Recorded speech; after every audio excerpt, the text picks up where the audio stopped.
তো hello guys, কেমন আছো তোমরা? আশা করি সবাই ভালো আছো, ভালোই থাকবে। ইন্ডিয়ান ক্রিকেট টিম নিয়ে নতুন করে বলার কিছু নেই।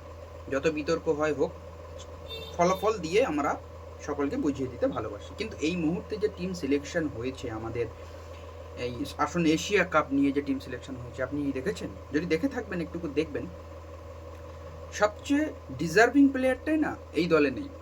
অর্থাৎ তিন ফরম্যাট, টেস্ট বলুন, ওয়ানডে বলুন, টি-20 বলুন, যে ফরম্যাটে বলুন, শ্রেয়াস আয়ার এই মুহূর্তে ভারতবর্ষের সেরা হোয়াইট বল ক্রিকেটার। সুযোগ দেওয়াটা সবচেয়ে বড় জরুরি, নইলে ট্যালেন্ট অনায়াসে নষ্ট হয়ে যায়।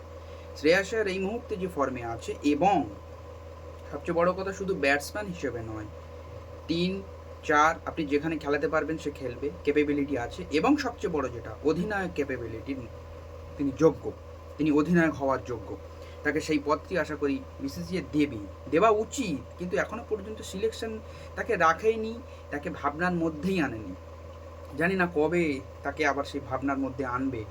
কিন্তু Shreyas Iyer most deserving player বর্তমান ইন্ডিয়ান টিমে, প্লেইং 11 শ্রেয়াস আইয়ার যথেষ্ট যোগ্য প্লেয়ার, অধিনায়ক এবং ব্যাটসম্যান 3 এবং 4-এর আপনি যে কোনো পজিশনে খেলাতে পারেন, ফিল্ডার দুর্দান্ত।